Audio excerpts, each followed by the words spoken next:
नमस्कार प्यारे बच्चों। आज के इस वीडियो में अपन पढ़ेंगे समास।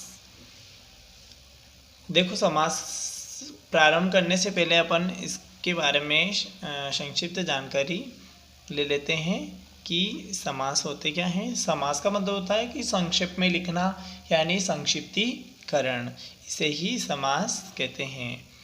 तो इसमें अपन देखेंगे समास की परिभाषा पढ़ लेते हैं कि क्या होती है। तो परिभाषा है, समास का मूल अर्थ है संक्षेप, यानी संक्षिप्तीकरण, यानी उसको छोटे रूप में लिखना। अथवा दो से अधिक शब्द मिलकर किसी नवीन शब्द की रचना करते हैं तो इस मिलने की क्रिया को समास कहा जाता है। यानी दो शब्द मिलकर नए शब्द का निर्माण करते हैं, दो पद भी बोल सकते हैं अपन।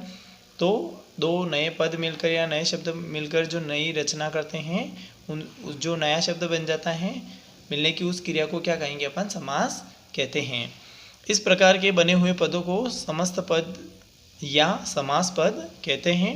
दो पदों के मिलने से उन पदों में लगी हुई विभक्ति का लोप हो जाता है।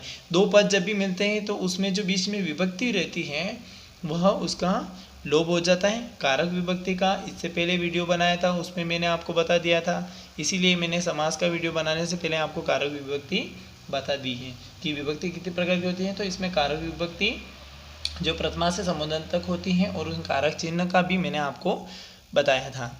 तो जैसे उदाहरण के लिए अपन लेते हैं दशरथ पुत्र, यहाँ पे दे भी रखा है, तो दशरथ का पुत्र, ये तो इसका क्या हो गया, यहाँ दशरथ का पुत्र जो पदों का समास करते समय का षष्ठी विभक्ति का देखो का आया है।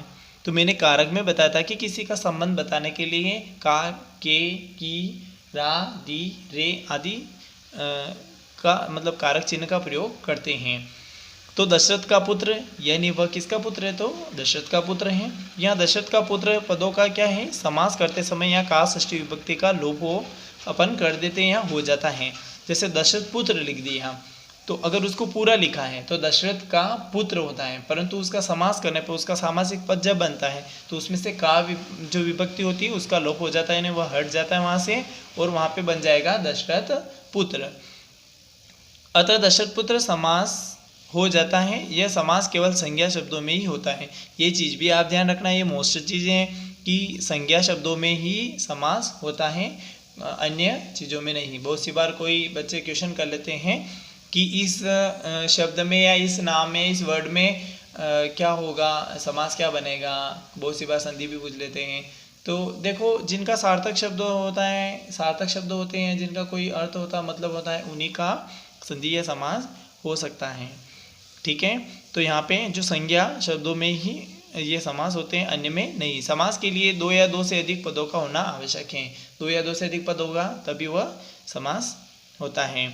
अब ये तो हो गया समास के बारे में जानकारी। अब क्या होता है इसमें, एक तो समास का विग्रह, यानी उसको तोड़ के लिखते हैं, यानी तो मतलब पूरा जो लिखते हैं वो तो समास का विग्रह हो जाता है। और समस्त पद में लिखते हैं या सामासिक पद में लिखते हैं, सामासिक पद जिसे कहते हैं। तो सामासिक पद में क्या होता है, जो विभक्ति होती है, बीच में जो विभक्ति चिन्ह होता है उसका अपन कारक चिन्ह जो होते हैं उनका लोप कर देते हैं, वहाँ से वो हट जाते हैं, तो उनको अपन समस्त पद कहते हैं। ज्ञातव्य की बात करेंगे तो उसमें क्या है कि दो पद होते हैं। इसमें एक जो पहले जो स्टार्टिंग वाला जो पद था उसको अपन बोलेंगे पूर्व पद, और बाद वाले को क्या बोलते हैं अपन? उत्तर पद बोलते हैं। तो यहाँ पे इनकी डिटेल देख लेते हैं। तो विग्रह देखो, विग्रह कैसे होता है अभी मैंने बता ही दिया आपको कि समास का अर्थ बताने वाले वाक्य को क्या कहते हैं? उसका विग्रह कहते हैं। जैसे दशरथ का, यानी दशरथ पुत्र का विग्रह कैसे करेंगे? दशरथ पुत्र का, तो दशरथ का पुत्र, जैसे दशरथ का पुत्र, तो बीच में क्या आया? का आया, तो वो उसका विग्रह हो गया। अब बात करें दशरथ का पुत्र, एक वाक्य, इसमें यदि समास करेंगे तो षष्ठी विभक्ति का क्या हो जाएगा? इसमें लोप हो जाएगा। और यहाँ पे षष्ठी विभक्ति क्यों बोल रहे हैं अपन? क्योंकि अपनों ने पढ़ा था षष्ठी में ही संबंध आए थे, संबंध बताने के लिए का, के, की, रारी आदि वर्ड का यूज अपनों ने यहाँ पे किया था। अब समस्त पद की बात करेंगे तो जो जुड़ जाता है वहाँ पे विभक्ति लोप हो जाता है, वहाँ पे क्या बन जाता है? समस्त पद या सामासिक पद हो जाता है। समास होने के बाद जो एक शब्द बनता है उसे समस्त पद या सामासिक पद कहते हैं। उदाहरण में दशरथ पुत्र समस्त पद हैं और दशरथ का पुत्र इसका विग्रह है। आया ना समझ में। जहाँ पे कारक शब्द आ जाते हैं वहाँ पे वह उसका विग्रह होता है, जहाँ पे उसका लोप हो जाते हैं वह समस्त पद या सामासिक पद होते हैं। ज्ञातव्य की बात करेंगे तो इसमें जिन पदों में समास होता है उनमें से पहले पद को पूर्व पद तथा अगले पद को उत्तर पद कहते हैं। पहला पद यानी दशरथ पुत्र, तो दशरथ का पुत्र लिखा है तो दशरथ का क्या है, इसमें प्रथम क्या हो जाएगा, पूर्व पद हो जाएगा, और पुत्र क्या हो जाएगा, इसमें पुत्र जो है वो हो जाएगा इसमें उत्तर पद हो जाएगा। ठीक है, तो जिन पदों में समास होता है उनमें पहले पद को पूर्व पद तथा अगले पद को उत्तर पद कहते हैं। दशरथ का पुत्र में दशरथ का जो है वो है पूर्व पद है तथा पुत्र उसका उत्तर पद है। समास के प्रकार के बारे में अपन देखते हैं तो यहाँ पे समास कितने 6 प्रकार के माने गए हैं और 6 दे रखे हैं यहाँ पे। अव्ययीभाव समास, तत्पुरुष समास, कर्मधारय समास, द्वंद्व समास, द्विगु समास और बहुब्रीहि समास। अपन इनको एक एक करके समझ लेते हैं। सबसे पहले अपन देखेंगे अव्ययीभाव समास को देखेंगे। अव्ययीभाव समास में नाम से पता चल रहा है कि अव्ययीभाव यानी अवयव, जहाँ पे अवयव होते हैं वहाँ अव्ययीभाव समास होते हैं। तो इनको देखेंगे। जिस समास में प्रथम पद अवयव हो तथा वह पद ही प्रधान हो वहाँ अव्ययीभाव समास होता है। समास किए जाने के पूर्व दोनों पदों का भाव अलग अलग होता है, मतलब समास अपन कर देते हैं उनको अलग तो उनके दोनों पदों का अलग अलग मतलब हो जाता है, परंतु समास होते ही समस्त पद अवयव बन जाता है।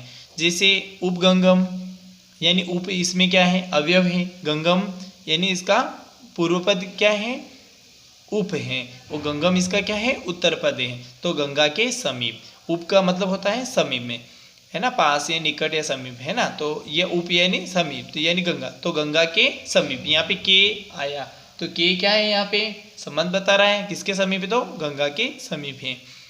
यहाँ उप तथा गंगा दोनों पृथक भाव वाले शब्द, किंतु समास होने पर समस्त पद उपगंगम अवयव हो गया, यानी दोनों जुड़ गए तो इसका क्या बना, अवयव हो गया।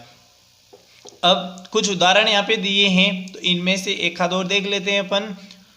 उप यमुन यानी यमुना के उप यमुना, यमुना भी कर सकते हैं, है ना। उप यमुना यानी यमुना के समीप, ठीक है, यानी यमुना जो है उसके समीप यानी निकट है। प्रतिदिन यानी प्रत्येक दिन, जैसे मोस्ट भी है, प्रतिदिन यानी प्रति का मतलब होता है प्रत्येक, दिन यानी दिन यानी प्रत्येक दिन या हर दिन, ठीक है, इसका मतलब क्या हो जाएगा, हर दिन। तो उप, प्रति, आ, उप, यथा, अनु, यथा, ये सब जो हैं अनु वगैरह ये सब क्या है, अवयव हैं। तो ये जो शब्द होते हैं, वाक्य जो होते हैं, इनके आगे अवयव लगा रहता है ना, तो वहाँ पे अपने को देखना है कि यहाँ अवयव लगा है तो वो कौन से हैं, इसका उदाहरण होगा तो अव्ययीभाव समास का वह उदाहरण होता है। आजीवन तो यानी तो जीवन भर हो गया, यथाशक्ति यानी शक्ति के अनुसार हो गया, उपकृष्ण यानी कृष्ण के समीप हो गया, ठीक है ना। तो इस प्रकार से यथा यानी के अनुसार हो जाता है, ठीक। आजन्म में जन्म से लेकर, तो इस प्रकार से ये क्या हो गया, अपना अव्ययीभाव समास हो गया। अव्ययीभाव समास के बहुत सारे उदाहरण हैं, यथामति, रातों रात, भरपेट, अनुविष्णु, उपराज्य, यथा समय, हाथों हाथ और यथा योग्य यानी योग्यता के अनुसार। तो इस प्रकार से यह अव्ययीभाव समास हो गया।